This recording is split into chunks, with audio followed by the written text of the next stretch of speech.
You're listening to Convenience Matters, brought to you by NAX. Whether it's for food, fuel, drinks, or snacks, about half of the U.S. population shops at a convenience store every day.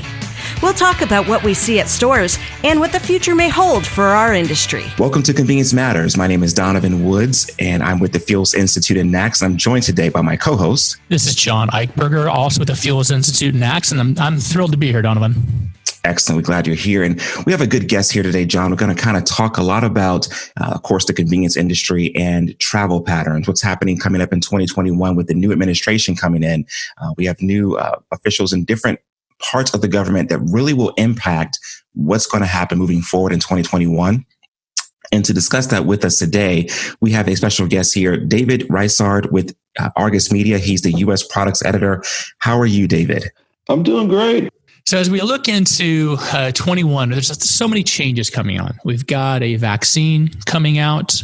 We've got some hope for a better situation in terms of the pandemic situation. We have a new administration coming into Washington, D.C.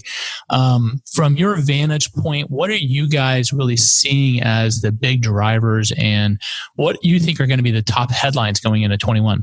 Well, I think there's a lot of eyes, of course, on President-elect Joe Biden and who he's bringing in to help run the show there in D.C. Those changes could be critical. This administration has a different philosophy towards fuels, and a lot of that's driven mainly by greenhouse gas emissions.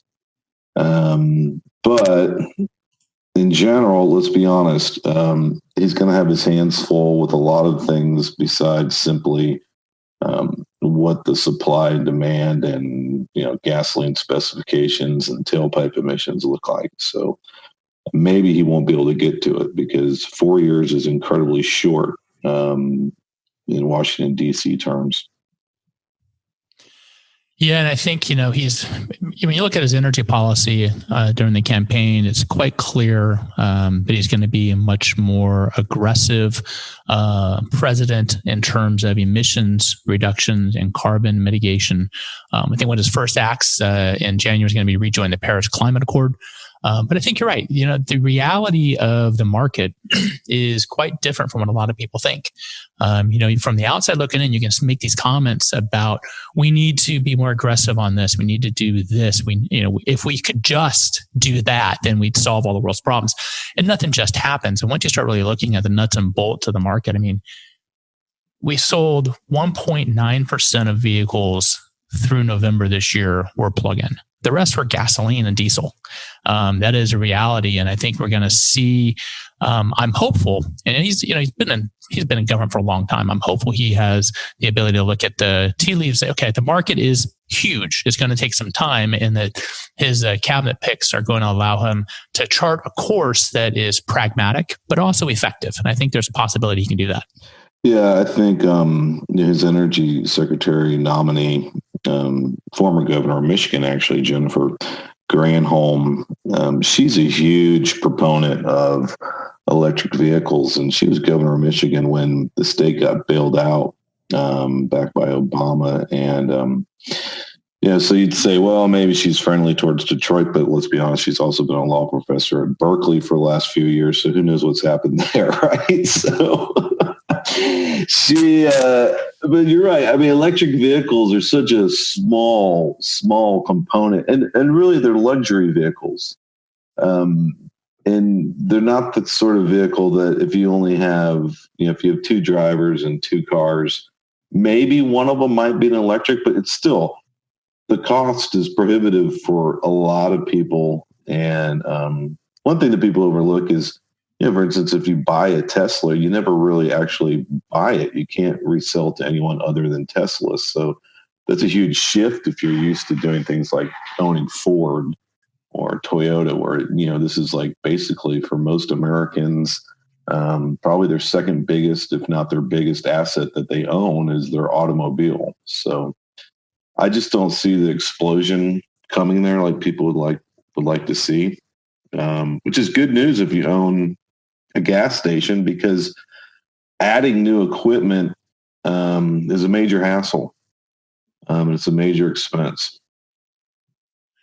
Yeah, we've been working in the EV space and doing a lot of research on that, and working with the NACS membership to try to help them navigate what they need to do from their side. I think, EVs are going to grow. The growth is going to accelerate. I think the incoming administration is going to support that and encourage that.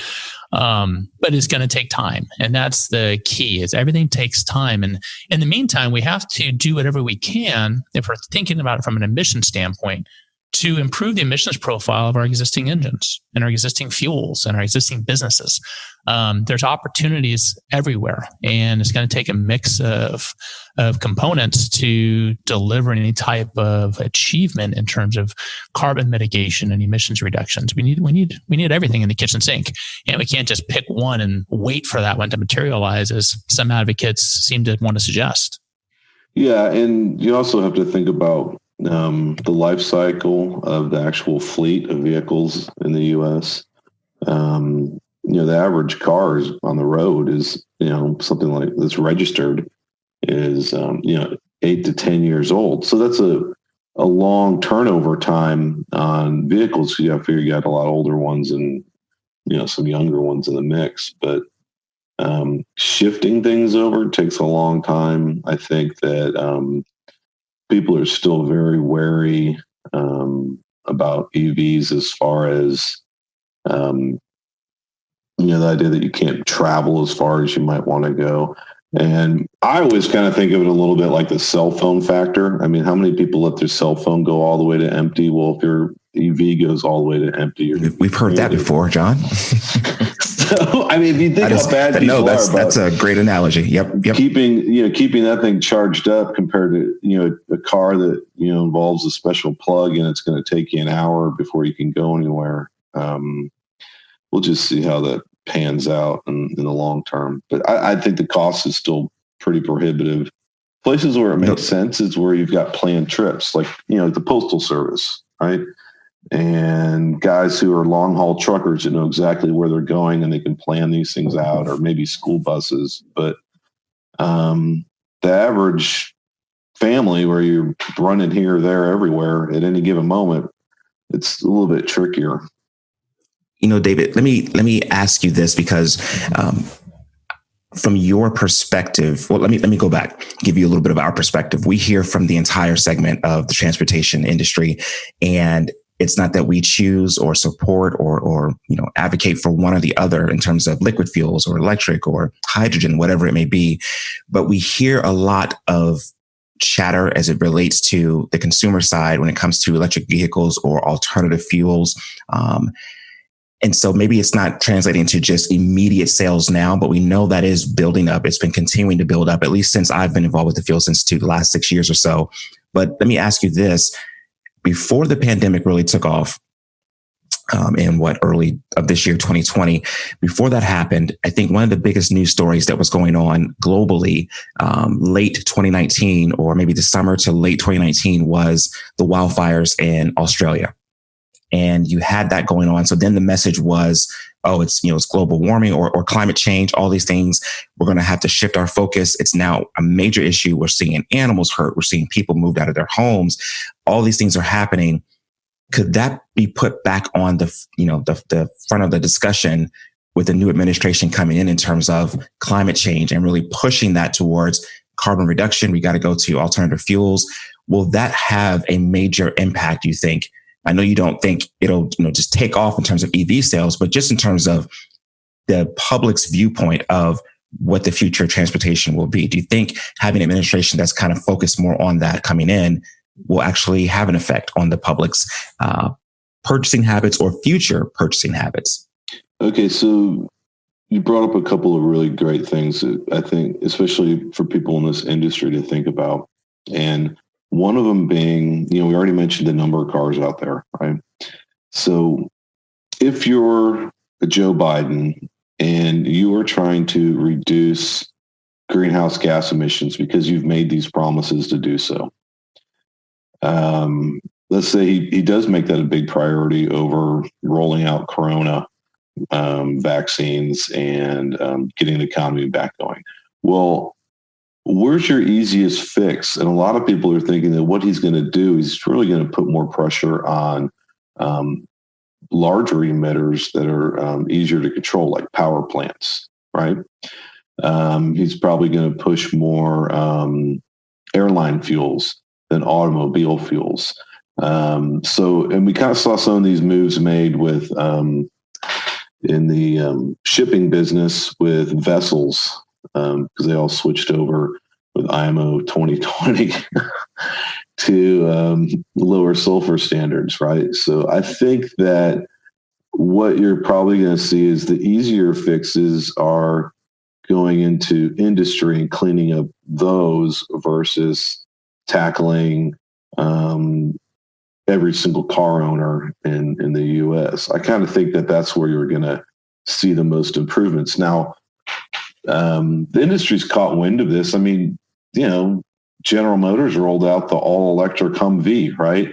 That thing used to be the poster child for greenhouse gas emissions, and now they're trying to make it, the cleanest vehicle on the road. So, which also goes back to they're sort of a luxury item, right? So there's a certain amount of marketing and greenwashing going on inside the industry. Ford still knows that their number one seller is the F-150, right? And the passenger cars that they create are just not big sellers. And your guys know that they don't have people pulling up and saying, geez, I really wish you had compressed natural gas or hydrogen or any of these other things. You just don't really see them. You see, like you said, 1.9%, under 2% of vehicles on the road are running on gasoline. So I don't see that being a huge shift. And with everything else, you also have other problems that come along.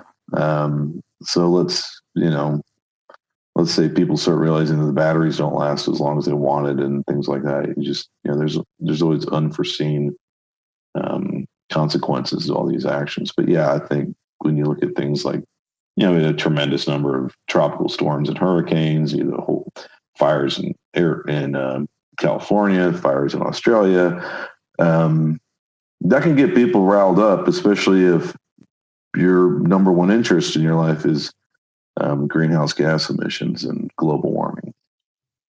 I think I agree with you. Donovan, you're absolutely right. Climate change is going to be top priority for this incoming administration and for a lot of leadership in Congress. And I think, Dave, there are so many other areas where policies can have a more dramatic effect on emissions reductions in the short term than transportation. The problem is transportation is sexy. Transportation gets headlines. California Governor Newsom announced in his intent to ban the sale of combustion engines in that state in 2035, and he used it as a messaging point to point out the climate ramifications on the wildfires in California. It was something he could point to. It was something tangible that people understand. People understand cars. They understand smog. They understand pollution. They don't necessarily understand power plant emissions.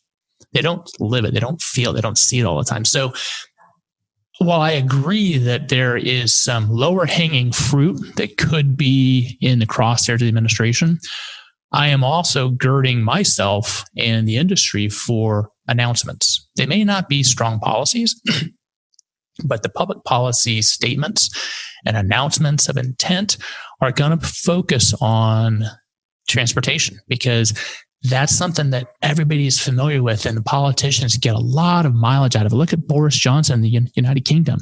Their policy was ban combustion engines by 2040. In February this year, said, no, we're going to do it in 2035. Well, then California comes 2035, Quebec comes 2035. So Boris Johnson comes out and goes, no, we're going to do it in 2030. Because that got attention, gets the headlines. And that's what concerns me, is policy statements or even proposals designed for the headline grabbing impact rather than the emissions reduction impact.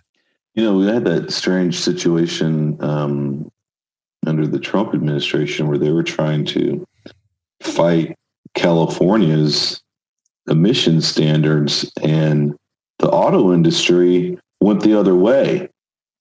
So they didn't rally around this idea that he's going to help them out. They said, "Oh, no, we're going to create these things." So there is a certain amount of just momentum that's going on that I think you're right. It's going to be hard to fight. And I think you're also right that cars are such an easy poster child because everyone owns a car, basically almost, and they can understand that. And they have a harder time understanding that the air pollution that's affecting them is actually coming from India or China or some other place, billowing out of a coal-fired factory somewhere. So, the Fuels Institute has been working in this collaborative project to develop some recommendations for policymakers. And one of the things that we're trying to incorporate, and this is a broad-based group, not just the fuels industry, but broad, is regulations on transportation-related emissions should be proportional to the impact of transportation on air quality as a whole. And the concern that we raise is the same thing that Governor Newsom said is we're going to ban combustion engines because we need to stop these wildfires. Well, the wildfires contribute significant carbon emissions and pollution. And we need to take into consideration how much can we bleed the transportation industry to offset emissions from other sectors. We need to be proportional. We need to do what's proper because the Fuels Institute was founded on one of these principles that sustainability has to be economically and environmentally sustainable. Otherwise, whatever you're trying to do is going to fail. And if we try to put the entire burden of the world's climate situation on the back of transportation, we're going to make transportation completely unaffordable for the vast majority of citizens. Yeah, that is true. So I don't know how you get out of that. I mean, I do know that the guy who's been nominated to be sort of the undersecretary he's a real wonk on power plants in general, right? And electrical grids. Now, if you create all these EV demand vehicles, you're going to have the electricity to feed them all. So, it's one of these other things that people really need to think about as they go through these options, and we'll see what ends up happening there. But I think they're going to talk a lot, and maybe you might see a return to some of the miles per gallon standards that had been initiated by Obama that were rolled back by Trump and things like that. But I don't think it's going to be a massive change. I could be wrong. And David, excuse me, we only have a few moments left, and I wanted to just grab one more thing out of you and to share with our audience as they go into 2021. We had, we've kind of talked about what we can possibly expect, some of the things we may see on the horizon with the new administration. Again, as you mentioned earlier, a lot of those things aren't going to all happen in 4 years. It's impossible to do that. But as you kind of look back over 2020 itself, as a retailer, it could have started off, and when I say it was a catastrophe, I don't mean that not putting other things above other things. You'll know what I'm talking about when I ask this question. But in terms of the economy itself and what they saw in terms of trip patterns, how they may have slowed down initially in 2020, we kind of seen, and John mentioned this yesterday in one of our team meetings, we've seen that commutes, trip patterns, all those things have kind of started to pick up, if not go back to what they were pre-pandemic starting. What are your expectations as we go into 2021 in terms of trip patterns, maybe as it relates to what people used to do, how they used to travel? Do you see that kind of continuing as it was before, or do you see it trending in a different way that we're unexpecting? Well, this week we saw that, gasoline and diesel prices have basically reached their highest level in about 9 months, right? We also saw a lot of people get on airplanes, right? So they're traveling. So you definitely saw travel increase despite concerns about COVID over these holidays. But still, last year was terrible if you're in the business of selling gasoline. At one point in April, we were down to 5.3 million barrels a day supplied to the market compared to 8.9 million same time the year before, right? So that's a huge decline. I do think one thing that will be really interesting to watch is what happens with your white collar workforce that has traditionally been going into offices that is now allowed to work from home. Do those options remain? So if those options remain, that will reduce gasoline consumption. People will be filling up once every 2 weeks instead of every week, right? So that's probably the biggest thing to watch. And then again, I'm a firm believer that one of the things about the internet that's happened to America and the rest of the world is people don't go out and drive around running errands on weekends anymore like they used to 10, 15 years ago. And if anything really pushed things through, it was this last year where literally, people aren't even getting their groceries anymore, right? You're having them delivered to you and things like that. So if those trends continue and people aren't leaving their houses as much, that's going to be a problem for overall demand of gasoline. But also people forget things. So maybe those are opportunities if you have a convenience store located with your pumps. It's more of a full service sort of convenience store. There actually are a lot of marketing opportunities to push products and still have sales and revenue generated, but it just may not be happening from the guy who wanders in to fuel up. But it is interesting because, Donovan mentioned the trip patterns that we looked at. And you look at INRIX vehicle miles travel data, and you look at EIA fuel demand, we recovered by September. And so we clearly got a holiday bump, but I think we had some recovery in demand and travel in September, which to me indicates some people weren't going back to the office yet. They found other reasons and other purposes to get in a car, which I think is provides some hope that even if telecommuting continues to be at the forefront for the next 12 months or so, that they're still getting in the cars, they're still going places. And I think as schools reopen, as businesses reopen, the need to get in your car and drive around is going to increase as well, despite the fact that we're not commuting to the office. So I think there's some optimism or cause for optimism there in that data. But, the proof is in the pudding. I guess we'll see what happens going forward. One thing I'm interested to see if this has a big impact is how willing are people to get back on airplanes and fly.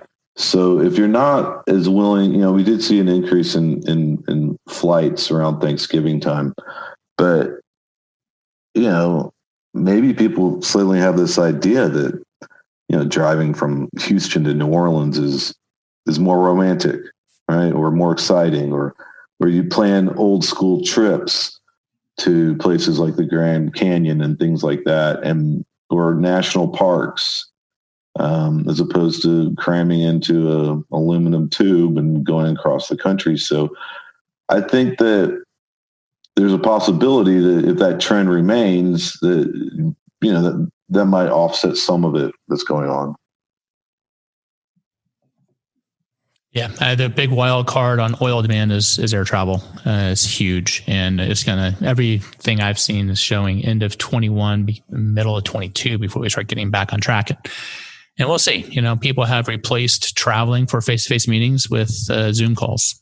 So I guess we'll see how long these trends hold, and that's the big uncertainty is once we're allowed to go back to normal, will people? Or will these changes in behavior, will they stick? And I think, convenience industry has to be nimble. And I think it's important for fuel retailers and convenience retailers to offer multiple types of service for the different types of behavior their customers are going to embrace, because some will go back to normal, some will not. And I think it's important, Donovan, we talk about the industry, the health of it is nimbleness, flexibility, but make sure that you are creating offers that appeal to the wide ranges of consumer behavior. Otherwise, you're going to be left in the dust saying, what happened to my business? Absolutely. Yeah, absolutely. That could be a real risk for a lot of guys out there. Well, we appreciate you being here, David. I really can't thank you enough. I know we had a couple of scheduled things pop up, but thank you for making the time. And really, this will help us as we look forward to 2021. And we'd love to have you back on maybe later next year to see if any of our predictions were true, and also just to see what's on the horizon as we get to that point in the year. Yeah, anytime. I really enjoyed talking with you guys. All right. Thank you very much, David. And thank everybody for listening to Convenience Matters. Convenience Matters is brought to you by NACS and produced in partnership with Human Factor. For more information, visit convenience.org.